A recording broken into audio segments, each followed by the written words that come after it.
Olá, bem-vindos a mais um podcast. Hoje eu vou ler um currículo que é muito interessante. Ele é conselheiro, mentor, coach por vocação, compartilhador de consciência por missão e avô por paixão. Apaixonado por gente, curioso, busca contribuir para o despertar ou ampliar da consciência das pessoas para descobrirem por trás do medo ou das dificuldades que existe uma presença, um amor maior que é extremamente acolhedor e integrador. Facilita as pessoas a fazerem as suas escolhas com consciência e leveza. Então, há mais de 33 anos, trabalhando, vamos conhecer mais da história do Ricardo Fará. Então, muito obrigada, Ricardo, Fará, vou te chamar de Fará, né? Tão querido, um amigo querido desse, uma honra ter você aqui, juro, assim, uma pessoa que eu gosto muito e, assim, acompanhei tua trajetória, tenho uma admiração incrível e muito grata mesmo de você estar aqui. Gratidão, Adriana, pelo convite. É um prazer e, mais que isso, uma honra estar aqui com você. Eu quero te devolver através de uma reflexão.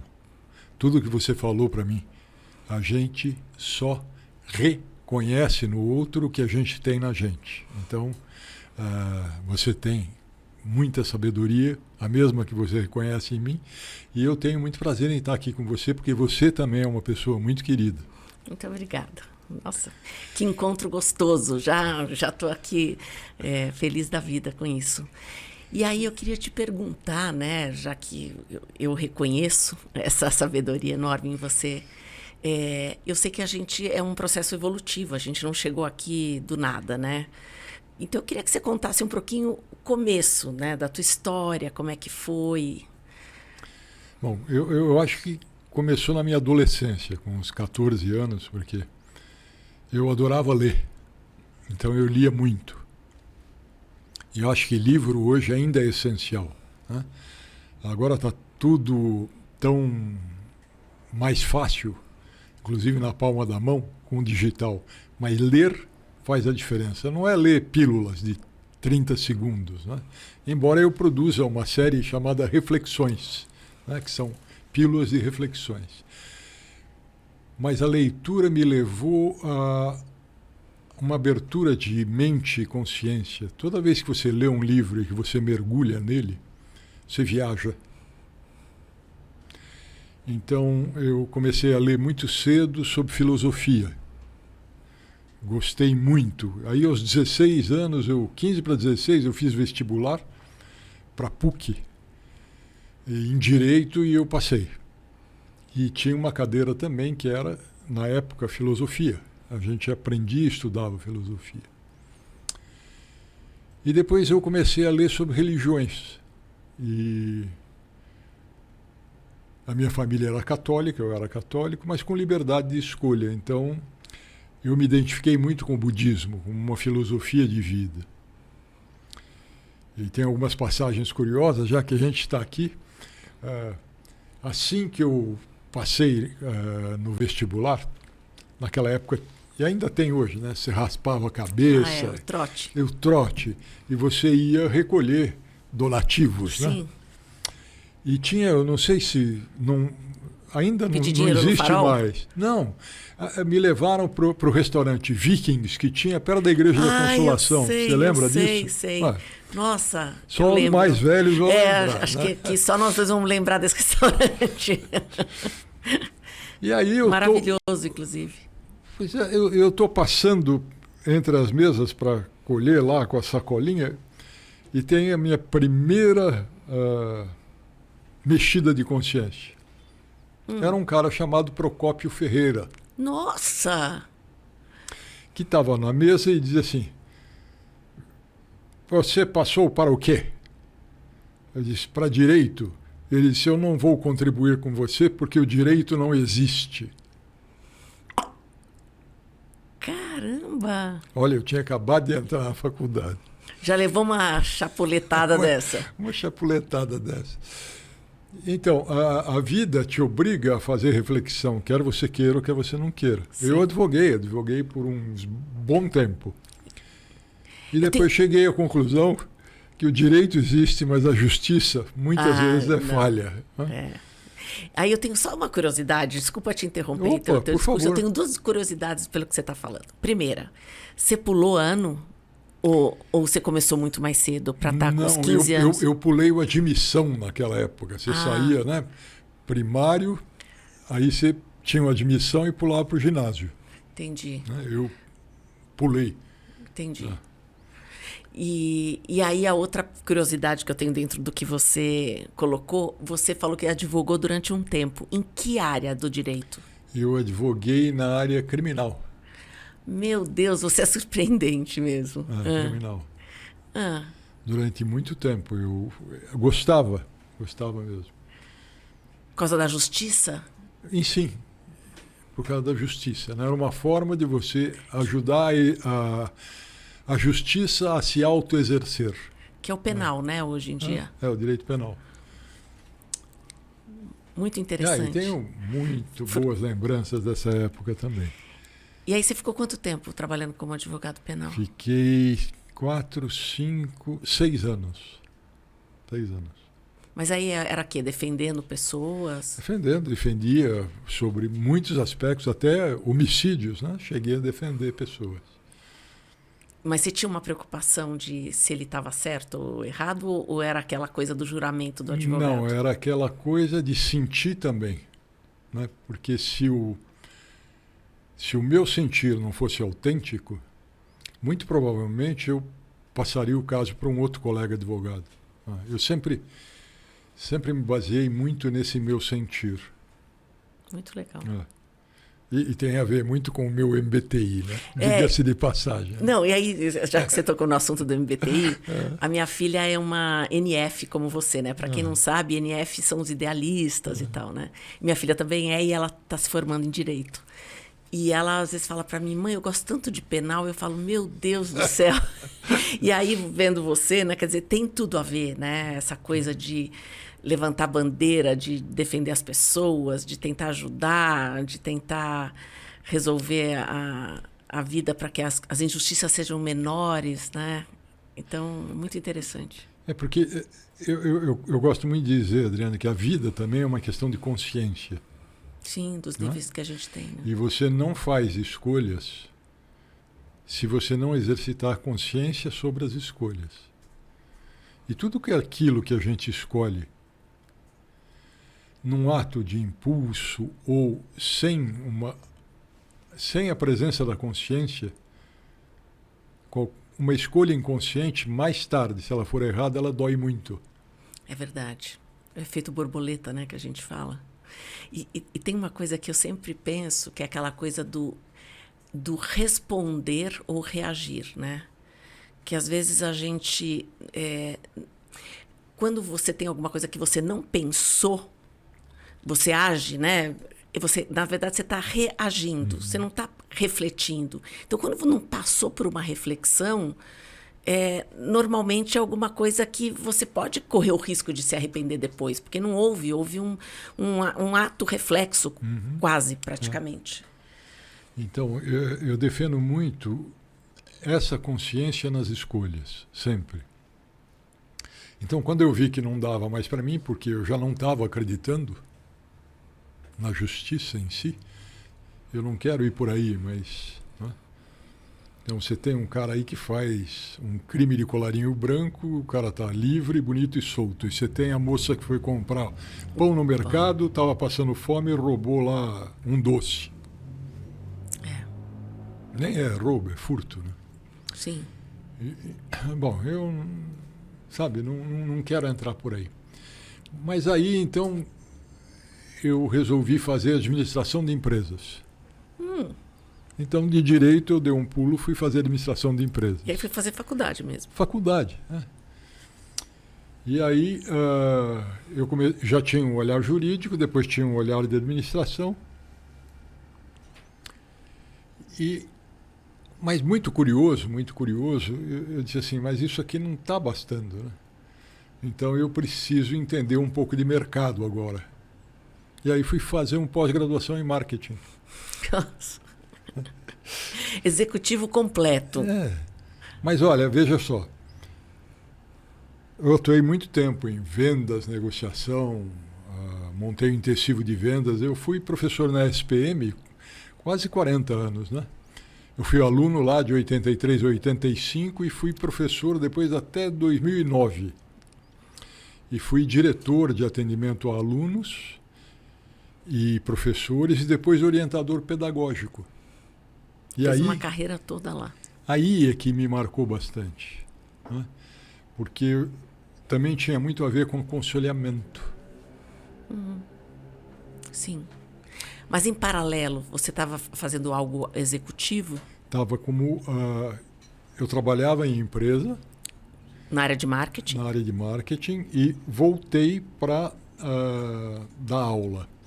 Aí eu tive uma passagem muito interessante. Você falou de como é que a vida é, né? Então deixa eu te contar. Eu saí de uma empresa e me pagaram um outplacement. E aí era o Lenzi Minarelli, o Zé Claro, Augusto. sim, Hã? Minarelli, querido. Puxa, muito querido. Foi o meu primeiro mentor. Aí eu fui almoçar com o Minarelli. E o escritório dele era Na Paulista. perto do Parque Trianon, tinha Sim, um ainda restaurante é. judaico com uma comida kosher maravilhosa. E aí estou lá falando com o Minarelli, bate-papo, almoçamos. Ele disse: você trouxe seu currículo? Eu falei: trouxe. Me empresta. Aquelas pastas do tempo era 077. Né? Você tinha o segredo, abria na lateral, sim. tirei meu currículo, dei para o Minarelli. O Minarelli começou a ler. Aquele silêncio, ele lendo, eu olhando para o Minarelli, ele lendo. De repente o Minarelli pega o meu currículo e rasga. Aquilo me deu um choque. Mas imediatamente ele olha no meu olho e diz: eu não vou fazer nada para você. Vai ser empresário do seu próprio talento, você tem de sobra. Que bárbaro. E aí, isso era 1987, início de 87. Em julho de 1987, eu tinha montado minha consultoria. Olha só que legal. E eu não sei, acho que o Minarelli vai lembrar disso também, porque foi muito forte. Muito marcante, né? Foi muito marcante. E muito honesto também, né? Da parte do Minarelli. Que ele é, né? Uma pessoa muito íntegra. Muito íntegra. Que falou: não, você não precisa de um outplacement. Você precisa empreender. Que faz parte também do processo de outplacement também, você direcionar para a vocação, né? E para mim, eu comecei a aprender que a vida... Veja, eu podia não ter escutado. Sim. Mas a vida te dá sinais, e por isso que eu digo da consciência. Você tem que estar alerta para perceber. Sim. E ao mesmo tempo tem que lutar contra os medos.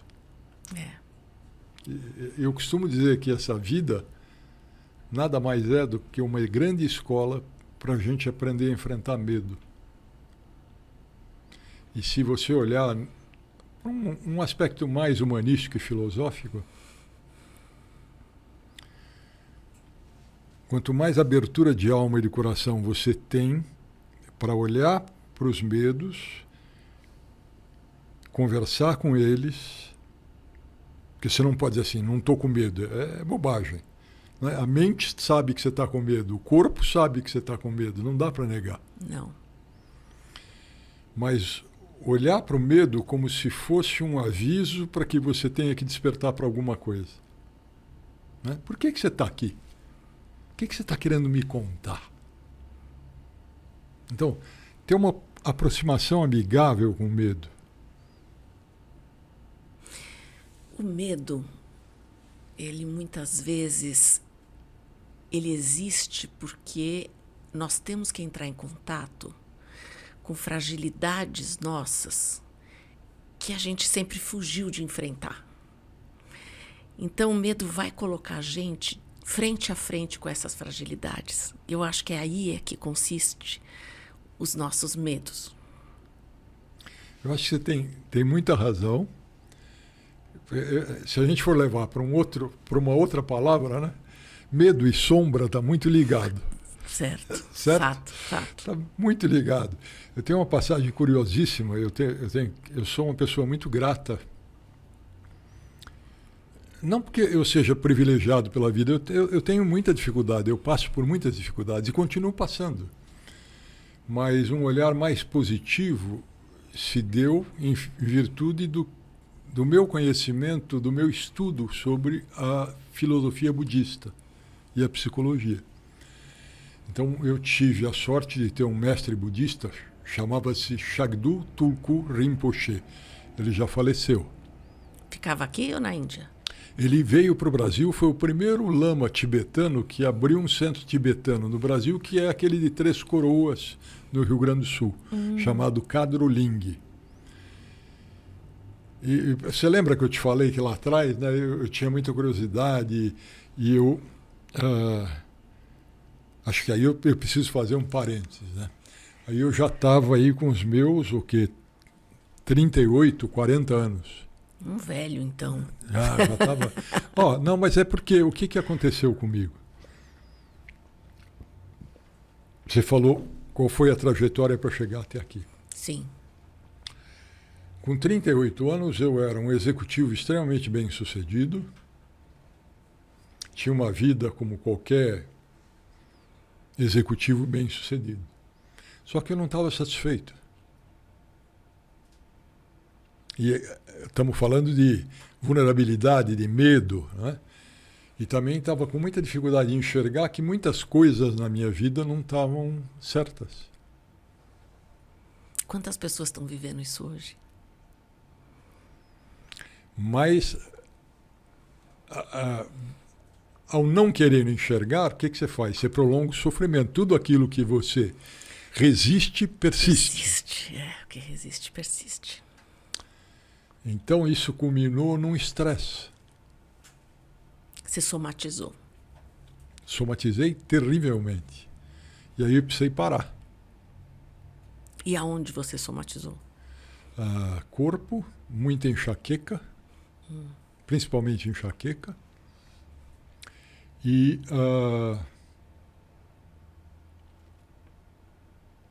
comecei com, na época não se chamava isso, síndrome do pânico, agora se chama, né?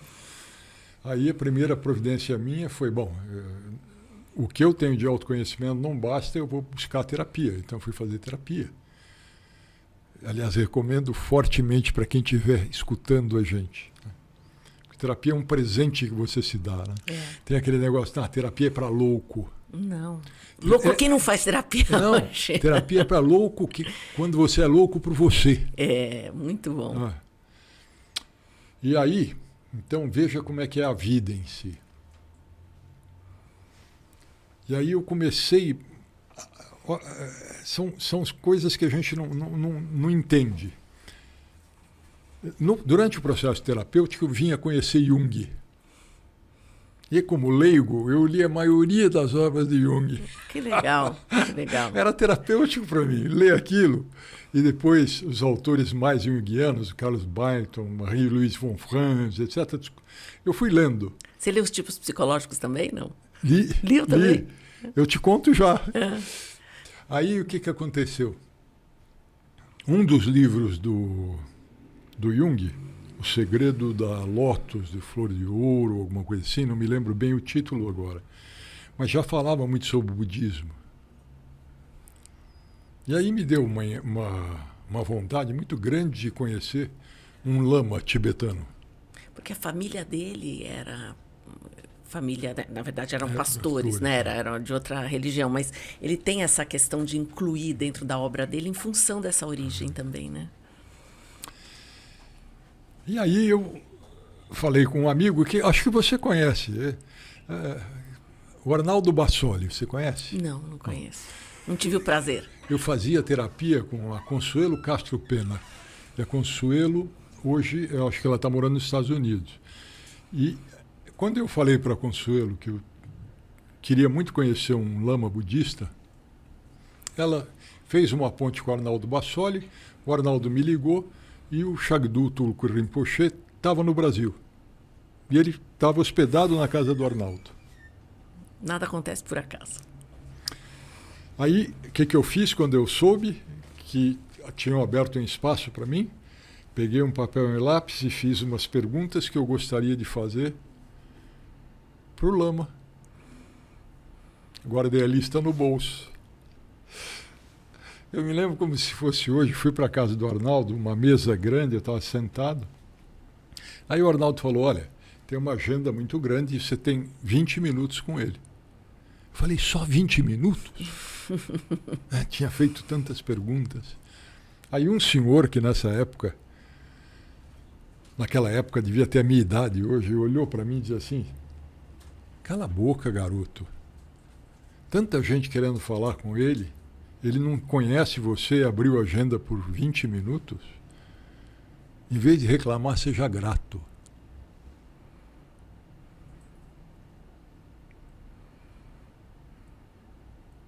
Outra. Silêncio é verdadeiro. Bom, aí chegou minha vez. Chegou minha vez, eu entrei na sala, ele estava de olhos fechados, sentado na posição de lótus, com o mala, que é o terço tibetano. E o tradutor dele fez sinal para eu me aproximar, eu me aproximei. Ele abriu o olho e olhou no meu olho. Não consegui falar mais absolutamente nada. Nada. E aí? Fui até ele, não conhecia, nunca tinha visto. Peguei a mão dele, pus na minha cabeça e comecei a chorar. Chorei quase 20 minutos. Meu Deus, que energia potente. E a minha lista de perguntas? Nenhuma. Mas eu acho que naquele choro eu fui queimando sanskara, sabe? Eu fui queimando. Porque quando terminou o meu tempo e eu fui me afastar para sair,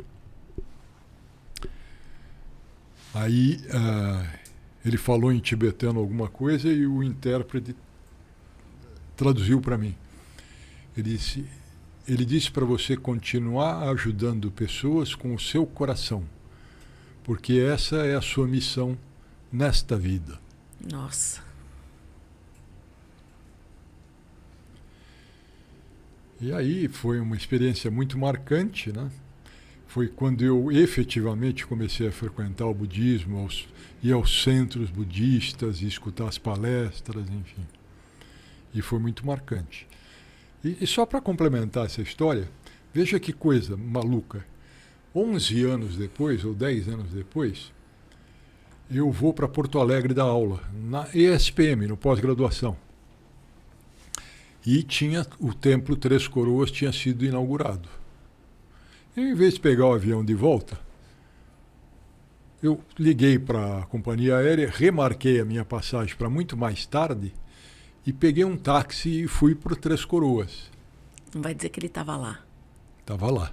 Caramba. Estava lá. Agora que você vai ver o que é. Olha só, quando eu chego lá, sou recebido.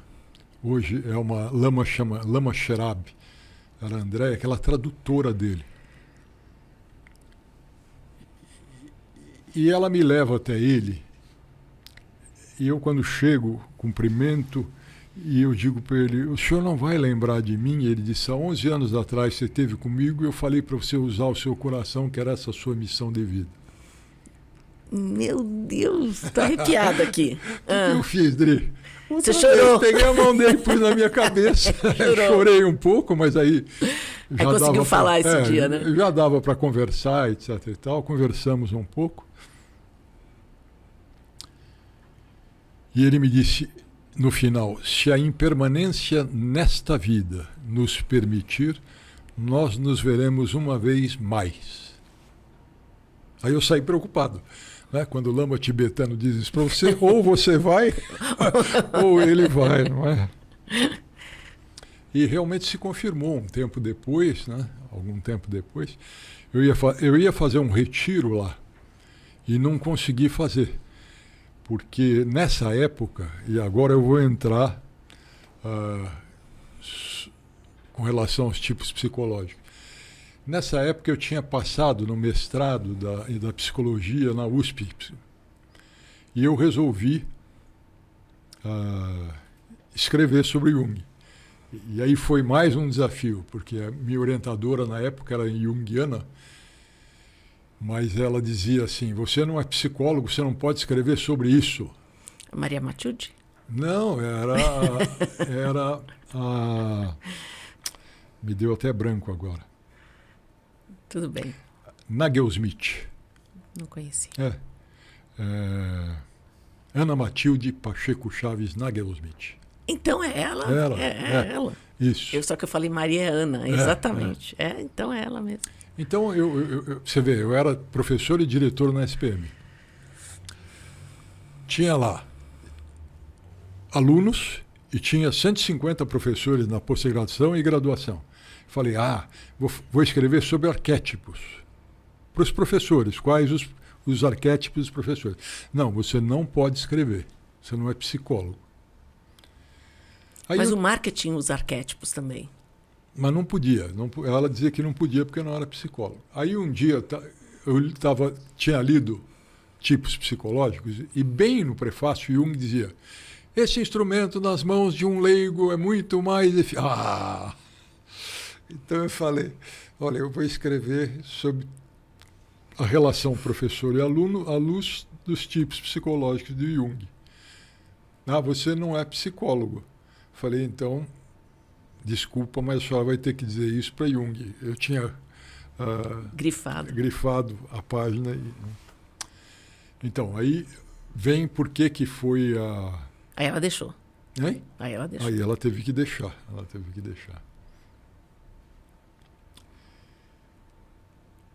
E aí eu aprendi um pouco também da tipologia. Nossos tipos eram totalmente diferentes. Sim, ela era INTP, se não me engano. Com um ENFJ na época? Bem diferente. Bem diferente, né? E a gente tem que crescer. Sim. Então eu comecei a aprender também, porque eu procuro ter uma abordagem muito positiva da vida. E um dos textos que eu me lembro que eu li durante o mestrado era Os Pequenos Tiranos. E como eles fazem a gente crescer. Quer a gente queira, quer a gente não queira. E aí eu achei interessante o nome do livro já. Eu guardei uma frase que é um ditado esotérico que diz assim, ninguém é meu amigo, ninguém é meu inimigo. Todos são meus instrutores.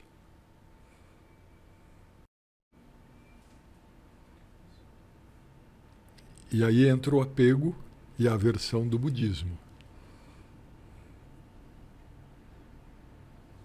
Quando, na realidade, a gente tinha que olhar a vida com todas as experiências sem um julgamento. Isso é bom, isso é ruim. Com neutralidade. Com neutralidade. Talvez sobre olhar que ensinamento ou que aprendizado isso vai trazer. Mas isso é muito difícil, olhar tudo com neutralidade. Muito difícil. Tinha um exercício, você me permite só fazer uma divagação aqui? Tinha um exercício num curso que chama Avatar, que não sei se eu comentei com você, mas é muito incrível também, do Harry Palmer. E tinha um exercício lá que eles falavam, tinha uma cadeira, e eles falavam, descreve essa cadeira. E no final, resumindo a história, a cadeira era só um lugar para você sentar. Tudo aquilo que você descrevia sobre a cadeira era sobre você, obviamente. Sim. Porque se você acha que a cadeira é chique, é os seus olhos que estão vendo. Se ela é feia, então, na verdade, ela é neutra. Ela só é um lugar para você sentar. Todo o resto dos adjetivos, uma projeção sua.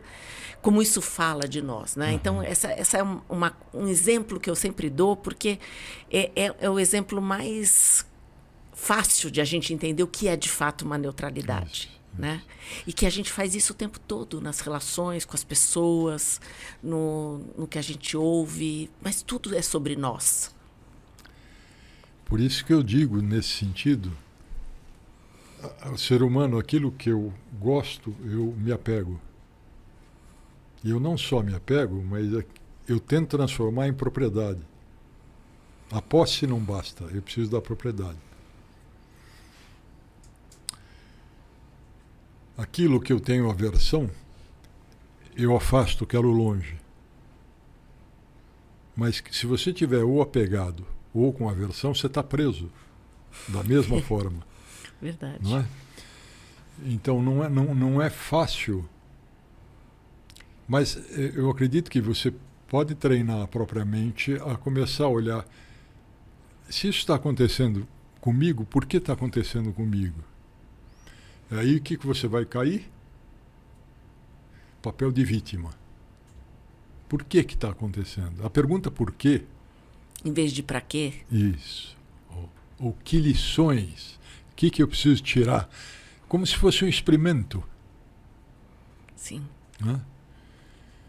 E eu sempre tive esse olhar mais positivo. Eu procurei ter sempre mais positivo, mas já passei muitas coisas na vida. Então eu tive esse estresse que me levou de vez para o budismo.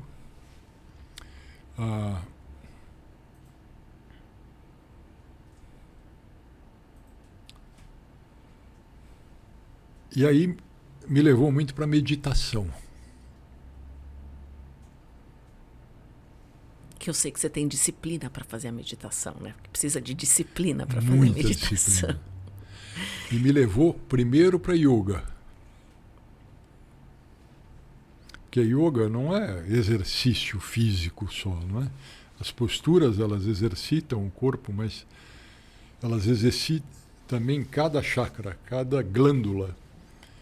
E a yoga te dá muita presença mental consciente. Quando você está praticando a yoga, se você estiver extremamente presente, você sente qual é o músculo que está alongando, você sente qual é a respiração. E a prática da yoga te prepara para a sentada da meditação. Então está muito interligado. E aí eu comecei a meditar. Então,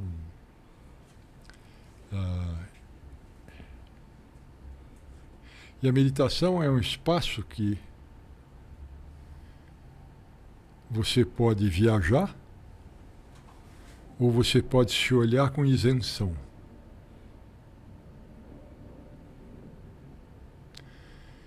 Viajar, você vai viajar na mente, e a mente te leva...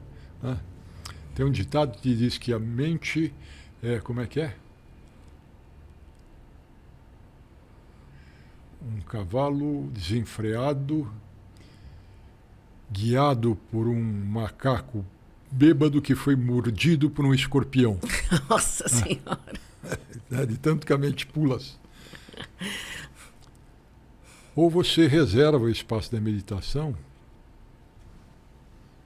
para você realmente fazer uma introspecção e perceber que você não é o seu pensamento. Você é a consciência que observa o pensamento. Como uma meta-observação. Também não é uma coisa trivial para fazer. Pois é, mas... Porque a gente se confunde com os nossos pensamentos. Se você se identificar com o pensamento, você já é prisioneiro dele. Você se torna ele. E sem dúvida, Né? Então, por exemplo, eu estou com medo. Tá. Eu posso substituir isso por o medo está presente, mas não sou eu. Isto é só o seu pensamento, isso não é você. Quando você coloca nessa dimensão, é mais fácil de lidar, né? Porque você se desidentifica. Sem dúvida. E aí quando você está identificado, você não reconhece. Uhum. Né? Vê uma pessoa extremamente apaixonada, tudo que você disser para ela, ela não reconhece, não é? A não ser a própria paixão. Sim. Mas quando você se desidentifica, aí você é capaz de olhar aquilo num outro ponto de isenção, que eu acho que é a grande lição da meditação para mim. Pode não ser, não é? Para outras pessoas. É tentar me colocar nesse lugar de neutralidade, observando como se eu fosse observador de um teatro que tivesse no balcão. Olha, e estou olhando como é que aquilo se desenrolou. Ah, eu tive tal reação, essa reação foi motivada por isso. Então você tem uma perspectiva de começar a compreender, e aí entramos num outro assunto, a ter inteligência emocional, né? Que a meditação propicia um pouco dessa inteligência. Quer dizer, na tua visão, ela é um caminho para desenvolvimento da inteligência emocional, a meditação. Eu acho um dos caminhos, com certeza, com certeza. Quando você coloca esse caminho do budismo, né, o que ele ajudou você a se tornar quem você é hoje? Olha, Adri, vamos lá. Você lembra que eu te falei dos livros? Uhum. Então, existem vários livros, um deles é Budismo Claro e Simples, um livrinho desse tamanho assim. Mas se você ler, você vai ver como o budismo é claro e simples. Um outro livro que me marcou muito, esse acho que é Stephen Albert, o autor. Outro livro que me marcou, muitos, eu li muitos, mas outro livro que me marcou muito foi Um Caminho com o Coração, do Jack Kornfield, que é um autor budista. A tal ponto de ter me influenciado que, durante esse estresse, eu escrevi um livro chamado Direto do Coração. Que legal. E aí seguindo o seu mestre, né, que disse isso. Direto do coração. Por quê? Você vê o que é o MBTI, né? As pessoas não têm ideia do que seja o MBTI. Às vezes tem uma superficialidade, né, que ele não consegue chegar na profundidade Você que vê, ele é. porque ENFJ, o título que eu fui escolher, Direto do Coração. Perfeito. O livro que eu li, Um Caminho com o Coração. Perfeito. E nesse livro, Direto do Coração, não tem mais, só em sebo. Eu registrei tudo o que eu passei no estresse. Então era uma terapia. Eu fazia análise, meditava, escrevia. E por que direto do coração? Porque eu não queria passar pelo pensamento, porque o pensamento eu classifiquei como um moleque travesso que ia me desviar do caminho. E que era, sendo o NFJ, o seu inferior, né? A sua sombra, o seu sombra, né? É isso mesmo. A sua sombra. Então, as pessoas falam que eu falo muito do MBTI, né? Que dentre todos os outros testes que eu fui qualificado, mas, poxa, MBTI, sabe? Bom, mas aqui, falar isso para você é chover no molhado, né? Bom, É que a gente vê mesmo o valor, né? Não é só um papo furado. Não, a gente realmente vivencia, presencia, constata como isso é diferente mesmo. Eu até estava comentando outro dia, minha filha viu que tem MBTI no Tinder, né? Então, mas ali eu acho que as pessoas não sabem ainda o que é. Fica só um número, uma letra, na verdade. Não é...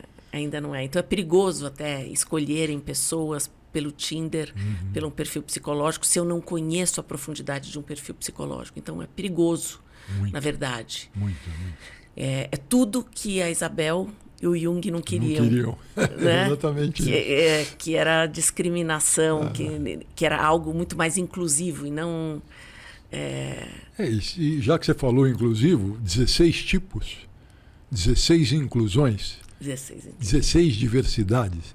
E hoje todo mundo fala, precisamos de inclusão nas empresas, precisamos acolher a diversidade. Começa por aí. Começa por isso. Então, aí, depois dessa passagem, teve uma outra passagem. O Dalai Lama veio para o Brasil, para Curitiba, para dar ensinamento. E aí eu falei, vou lá para os ensinamentos do Dalai Lama. Aí peguei um avião, fui embora para Curitiba. E cheguei no hotel que eu tinha reservado. Quando eu chego no hotel, lá o recepcionista disse para mim, desculpa, mas não tem vaga. que faz o Jota, né? O Jota vai lá, abre a pasta, tira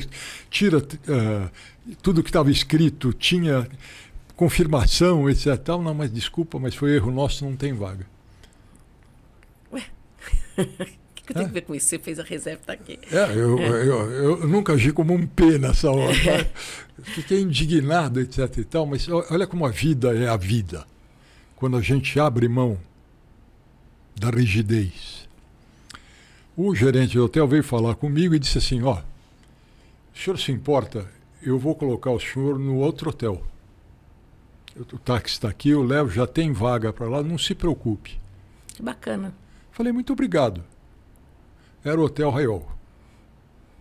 Quando eu chego no hotel com mala e cuia, está o Arnaldo Bassoli. E está o seu mestre? Não, na porta. Não estava ele. Mas o Arnaldo disse bem, puxa, que bom que você chegou. Falei, por quê? É porque o Dalai Lama vai chegar, vai se hospedar aqui, eu estou sozinho, você fica comigo para receber? Eu falo com muito prazer. Nossa. Então foi uma super experiência. Às vezes, seguir a vida,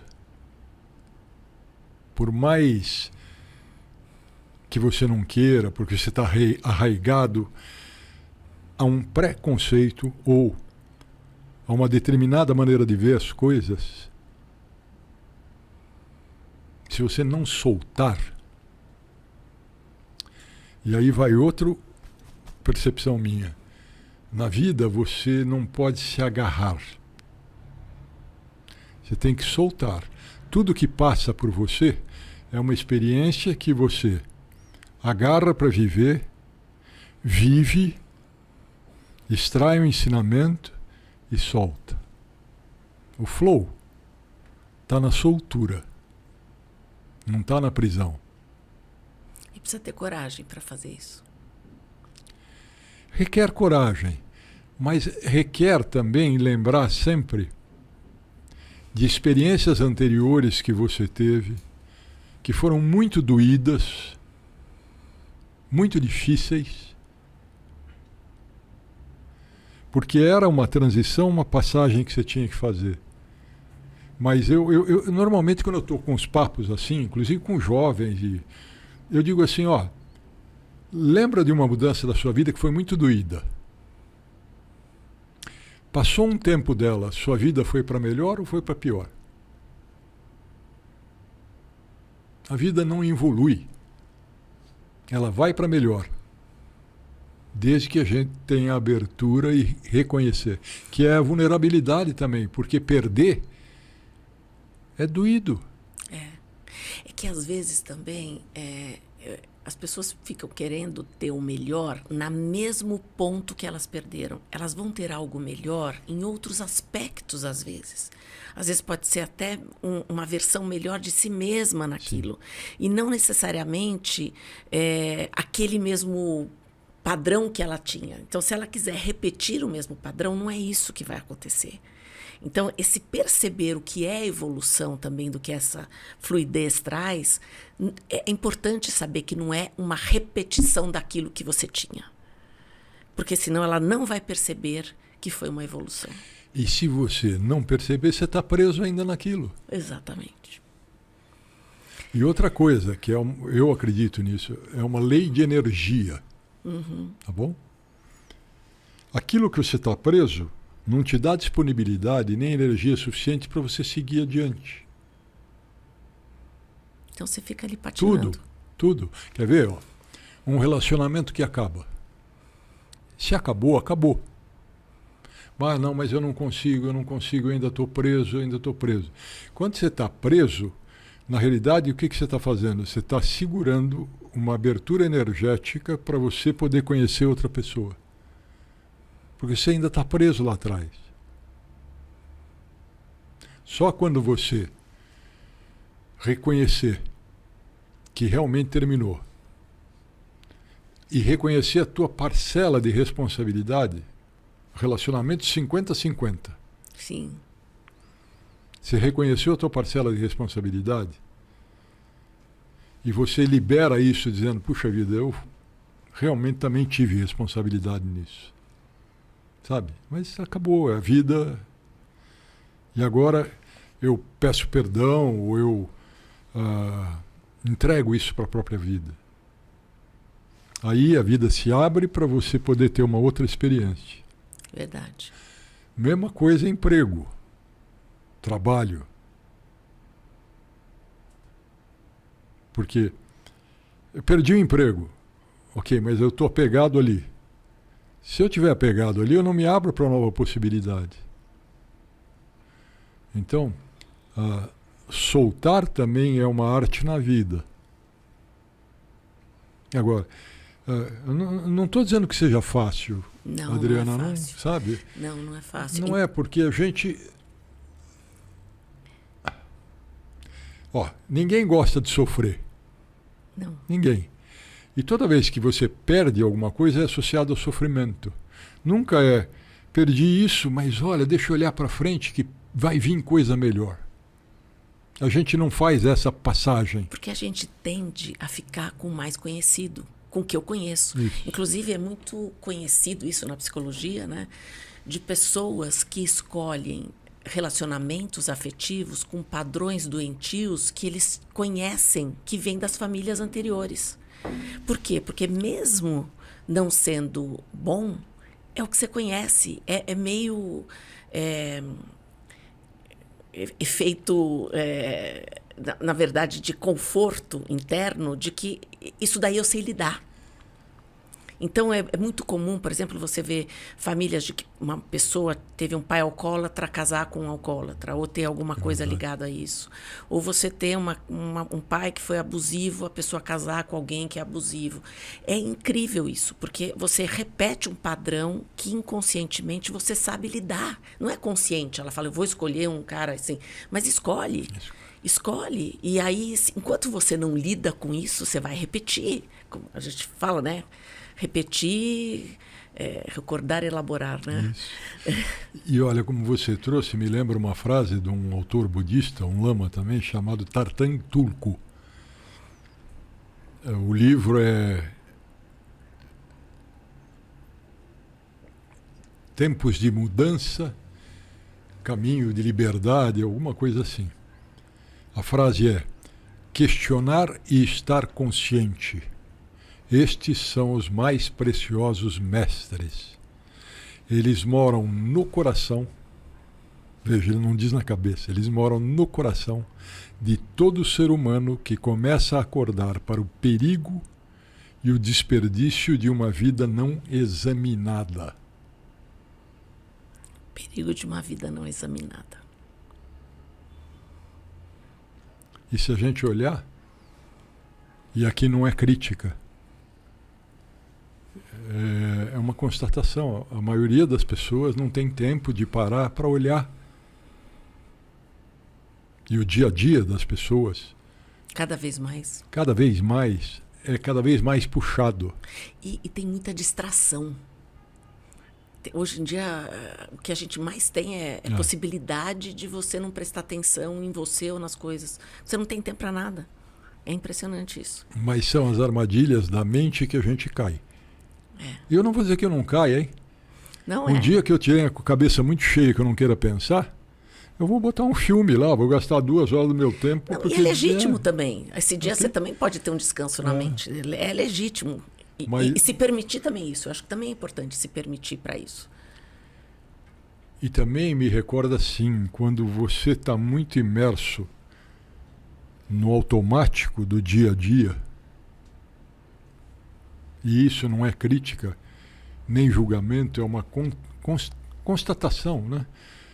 Você vê, a maioria das pessoas ela vai acordar correndo, ela não tem tempo para meditar, ela vai sair correndo, ela tem que levar o filho para a escola, depois ela tem que ir para o trabalho, ela tem que trabalhar, aí ela tem que voltar, tem que pegar o filho, aí de noite ela cuida da casa.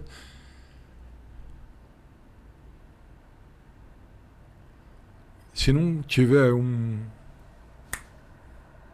alguma coisa que faça ela parar para acordar, ela fica na robotização. E se a gente pegar tempos atuais, inclusive pós-pandemia, com o virtual escalando da forma que escalou, acabou. E eu nunca tive tantas pessoas conversando e dizendo que não estão felizes com a vida que estão levando. eu tô nessa estrada aqui há 32 anos. Uhum.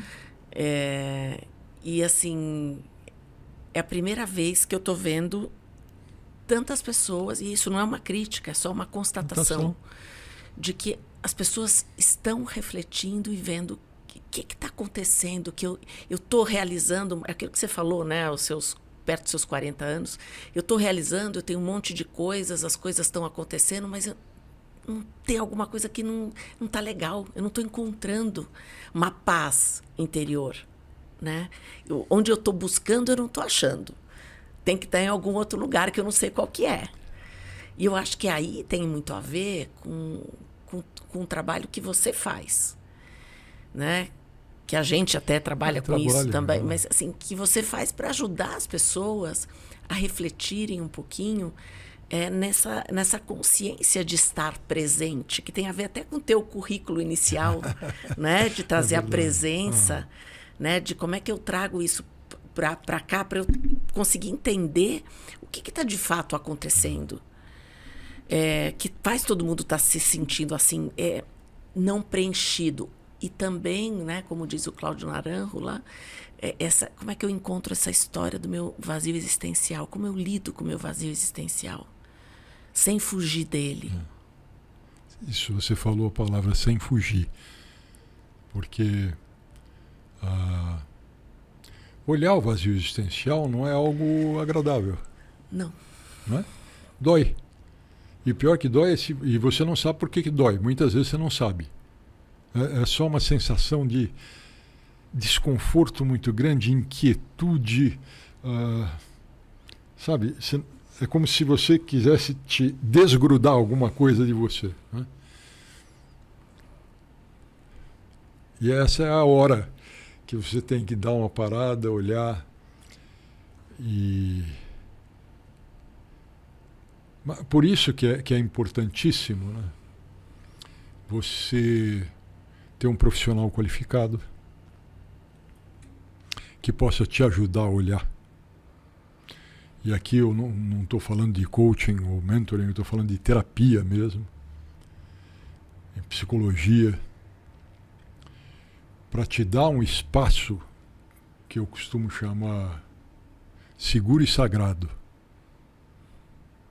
onde você possa se olhar,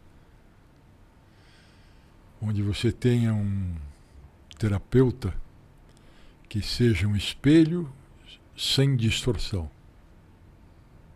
o mais claro possível, com muita presença, sem julgamento, com muito acolhimento, mas muita justiça. Né? Uma vez o meu lama, o Shagdu, falou: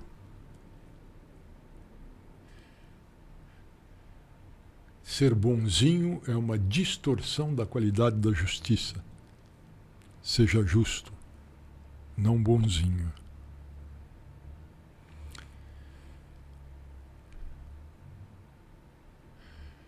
Gostei disso.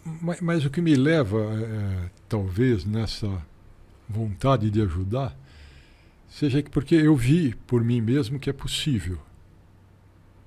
Então outras pessoas conseguem também. Não que eu seja melhor, eu não sou. Né? Eu, graças a Deus, hoje sou capaz de ver muita sombra minha e amansar a minha sombra. Né? Mas lidar com ela não como um fantasma, mas como algo presente e que fazer amizade com ela. Isso. Eu te contei a passagem que o meu lama fez comigo, não? Não. Não. Eu não entendia muito isso de sombra e luz. E eu disse para ele: eu não estou entendendo. Ele disse para mim: fecha os olhos. Eu fechei. Agora imagina que no seu braço esquerdo você tem um bebê muito bonito. Quando você vislumbrar, você dá um sorriso que eu sei que você já vislumbrou. Ah, Adriana, foi 1 segundo. Bochechinha rosada. Aí olha o que ele fez comigo. Agora imagina que no seu braço direito você tem um bebê horrível. Muito, muito feio. E eu demorei de olho fechado, demorei. Aí acho que eu consegui vislumbrar um bebê horrível, dei um sorriso, ele disse, agora abre os olhos. Quando eu abri, ele disse, ambos são seus filhos. Como você vai tratar o bebê bonito com carinho, acolhimento, amor, e o bebê feio com rejeição, porrada, ódio? A minha resposta foi, não, vocês são os filhos, tem que tratar ambos com muito amor.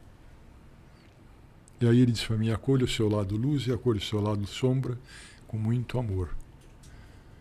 Porque ao acolher o seu lado sombra com muito amor e aceitá-lo, você o integra. Esse ponto que você falou de integração é fundamental. Porque enquanto eu deixar ele na polarização, eu não consigo lidar com isso. Eu só vou conseguir lidar na hora que eu integrar. E isso, de novo, voltamos à questão que eu acho que a gente falou aqui, da questão de inclusivo. Enquanto a gente continuar vivendo esse momento, que é um momento generalizado, né, de polarização, sem integração, a gente não vai para frente. Quanto mais a gente tiver um incentivo a essa polarização, mais a gente não vai conseguir crescer como sociedade, como bons líderes, como comunidade, como país. E vamos ver o que a gente está vendo aí. E você tem razão. Mas veja que entra paixão. Polarização é paixão. Para um lado ou para o outro. Sim. Não é? E aí a paixão, ela não está vendo alguma coisa. Isso. Não está enxergando. Não é? E me leva um pouco mais também. Você me perguntou como é que eu fui chegando, né? Sim. Depois, ainda me considero budista, mas depois conheci outras linhas também de filosofia hinduísta.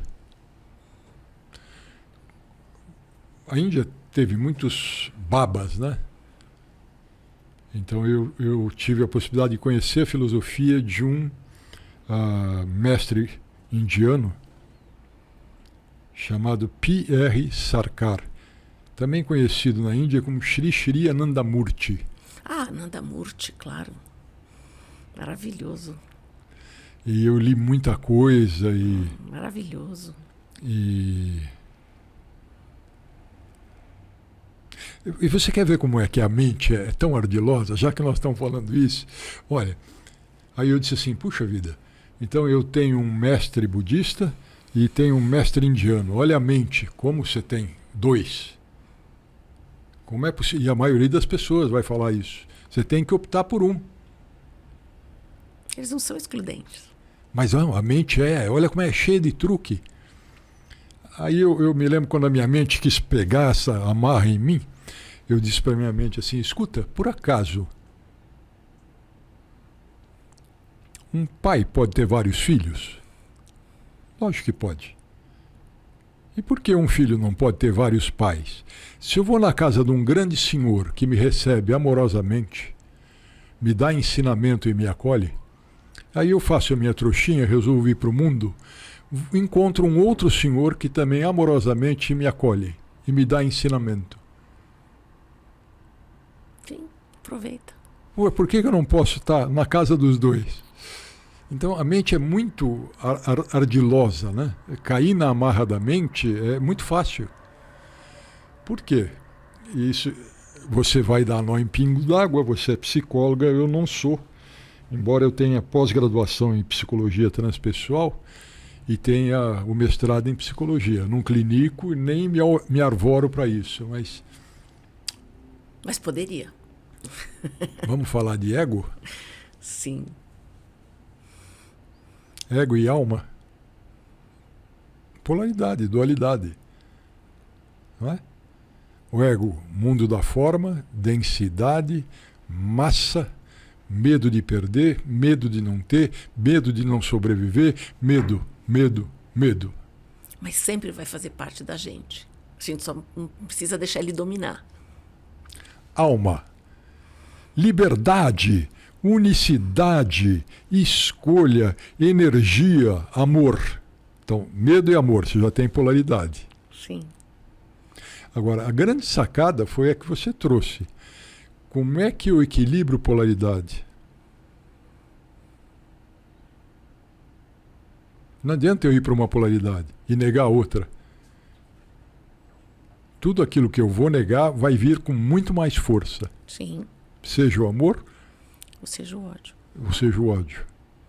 Porque se eu represar, é que nem uma água que você está represando. Ela vai contendo, vai tendo energia. Quando ela sair, sai de uma forma equivocada. Então vamos lá. Beabá primário. Né? Eu sou um cara que tem muita raiva? Sou. Acolhe. E conversa. Tá? Por que eu tenho raiva? Por que a raiva está fazendo parte da minha vida nesse momento? Porque a raiva não sou eu. Eu não sou raiva. O que é? O que está acontecendo? O que isso está querendo me mostrar? Que aspecto meu eu estou negando ou que aspecto da vida em si eu não estou querendo enxergar? A maioria das pessoas estou com muita raiva do que aconteceu comigo. Espera um pouquinho. O que você fez para que isso pudesse acontecer com você? Escolhas. A vida é uma sucessão de escolhas, sempre. E de consequências delas. Sempre. E aí, que nós estamos aqui são fruto das nossas escolhas, né? E é muito legal quando a gente vê, por exemplo, que a resultante dessas escolhas gerou essa riqueza que você demonstra, né? De sabedoria, de conhecimento, né? Porque a gente estava falando aqui antes, né?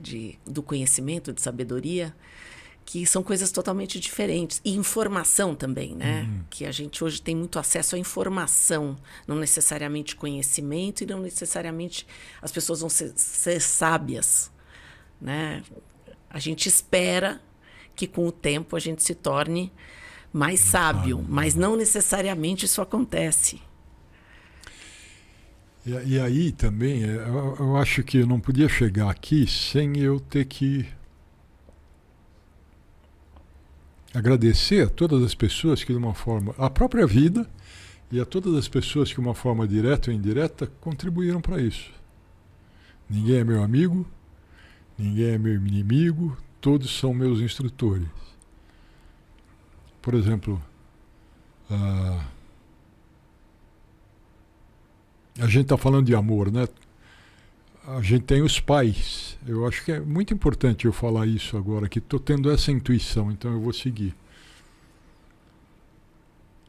Eu não posso acreditar que nenhum pai vai querer o pior para os seus filhos, ou mãe. Mas eu tenho que aprender que eles vão fazer o melhor que eles podem com o nível de consciência que eles têm. Perfeito. E aí começa o perdão. Naquele momento. Naquele eles momento. Mudaram de consciência ao longo do tempo. Sabe? Não. Porque meu pai, porque minha mãe. Eles fizeram o que eles podiam. Com o grau de consciência e o nível de consciência que eles tinham. E nós também. E nós também. E aí vai minha outra reflexão. O quanto dos nossos medos, já que nós estamos falando muito de medo, inconscientes, eu transfiro para os meus filhos, que não são deles, mas são meus. E quantos desses medos que nós criamos, que são inconscientes, foram criados num momento de consciência que nós tínhamos e que nós não temos mais? E que às vezes a gente não percebe que a gente tem outros recursos hoje para lidar com aquele medo que foi criado e condensado inconscientemente numa situação que não é a mesma, que hoje eu tenho outros recursos. Só que a gente não tem, muitas vezes, acesso a isso e de perceber que hoje eu tenho outros recursos, que eu tenho outro nível de consciência para lidar com medo que não é de hoje. E a gente volta a dizer que a maioria dos nossos medos são traumas de infância. Então, né? E como é difícil fazer essa passagem, né? E eu trazer para o mundo presente. Isso parece fácil. Eu aprendi um exercício com a psicologia transpessoal que me é de muita valia. Então compartilha com a gente. Posso. Então assim, eu ponho uma cadeira, sabe, psicodrama mesmo. Eu ponho uma cadeira aqui do lado e eu vivo os papéis. Então vamos dizer, estou com medo, vamos aproveitar, né? Que eu já estou com uma terceira idade, estou com medo de envelhecer. Ok. Então, eu vou sentar nessa cadeira sendo medo. Então eu, Ricardo, vou perguntar para o medo. Escuta, medo, por que você veio? Aí eu me desloco, sento na cadeira do medo. Você conhece isso? Conheço, né? A Gestalt usa um pouco. A Gestalt usa. E aí o medo tem a palavra. Eu escuto, volto, sento na minha cadeira e continuo a dialogar com o medo. Sim. Tá. Mas a sabedoria está na arte de fazer pergunta. Tá. Todo esse aspecto que você está trazendo, que não é positivo, eu já compreendi. Mas o que tem de positivo em envelhecer, por exemplo? Aí eu vou sentar de novo na cadeira e vou dar a palavra para o medo. E aí eu escuto ambas as coisas, ambas as possibilidades. Porque não dá para negar. Ah, mas a sua capacidade física vai diminuir. É lógico. Ok? Eu tenho que aceitar, então. Eu tenho que ter uma alimentação saudável, fazer exercício, etc. Ah, mas em compensação, a sua capacidade espiritual e intelectual se expande. Isso é verdade? Mas eu tenho que continuar expandindo, porque toda vez que eu aceito algo como verdadeiro e parei ali, eu não cresço. Não cresço mais. Então o que eu preciso fazer a mais? Se isso é bom para mim, eu preciso fazer a mais. Eu não posso parar de estudar. Sem dúvida. Eu não posso parar de ler. Não posso parar de fazer uma aprendizagem autodirigida. O que eu quero estudar mais? Então eu faço o meu currículo e vou estudar.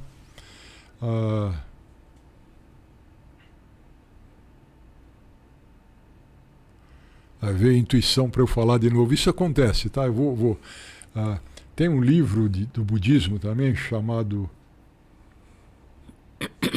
O Livro Tibetano do Viver e do Morrer, de Sogyal Rinpoche. Sogyal faz uma referência para o Stephen Levine, quando Stephen Levine diz assim, e isso sempre foi muito verdadeiro para mim, por isso que me marcou muito. Quando o meu medo entra em contato com a sua dor, é piedade. Quando o meu amor entra em contato com a sua dor, é compaixão. Sutil, mas... Faz uma diferença. Nossa Senhora, uma extrema verdade. E eu não sei se o fato de eu também ter enfrentado na vida muita dor, muita dificuldade, me abre um pouco mais para compaixão. Então, conselheiro, coach, mentor, avô, isso traz muita compaixão do outro, porque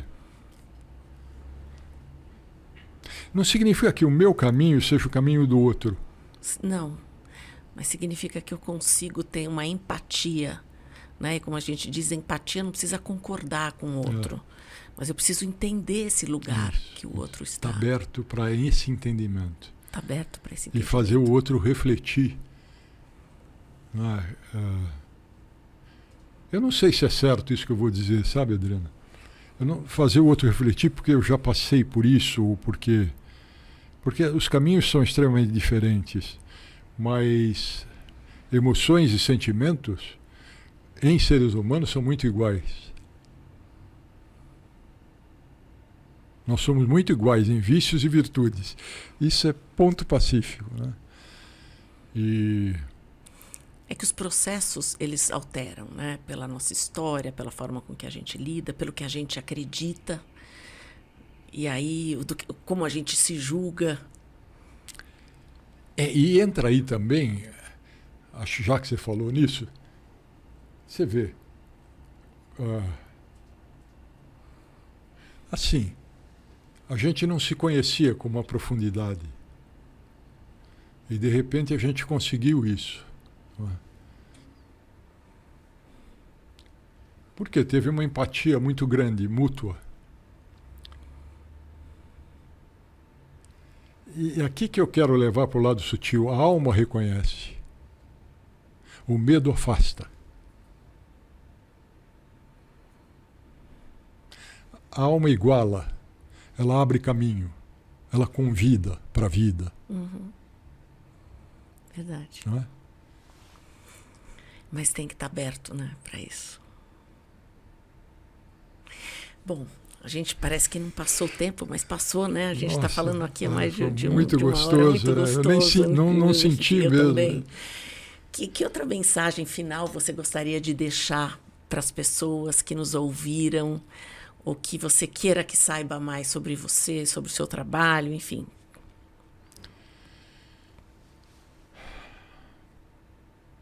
Eu sei que tem muita coisa, a gente vai deixar aqui embaixo os dados todos para entrar em contato com você, mas só uma mensagem final. Se eu pudesse ter uma varinha de condão, eu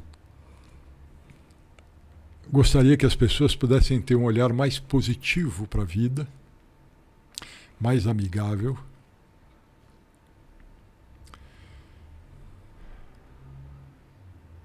Porque aquilo que você leu na minha mini bio, né? Eu acredito que existe um amor maior, uma força integradora,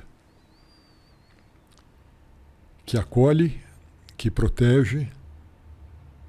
Aliás, Anandamurti tem uma frase que diz assim: você nunca está só nem desamparado. A mesma força que guia as estrelas guia você. Forte. Mas eu preciso acreditar nisso. E acreditar é abrir a porta que a alma pede para a esperança, para a positividade. É fácil? Não. Não. Mas esse é o grande desafio do ser humano. É a resiliência. Não vamos lá para Viktor Frankl, não vamos para nada. É a resiliência. Eu hoje estava vindo para cá, fui fechar o portão de casa para sair. 2 placas de cimento e uma mudinha de planta brotando de não sei aonde, entre 2 placas de cimento. Que a nossa alma possa ter essa leveza. E essa força, né? E essa força. Mas as pessoas acham que força e leveza não estão juntas? Estão muito juntas. Sim. Então eu queria te agradecer. Foi maravilhoso o papo. Eu gosto muito de conversar com você. Igualmente. E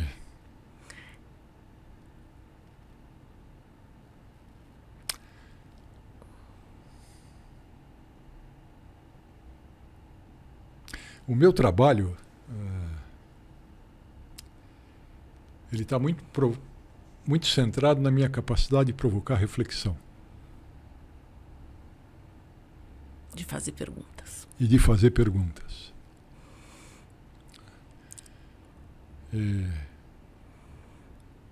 Isso já é muito transformador por si só. Então já é maravilhoso. E a pessoa precisa ter muita capacidade para fazer as perguntas. E você tem. Eu agradeço, mas assim, eu acho que a vida vai ensinando, né, a gente a perguntar.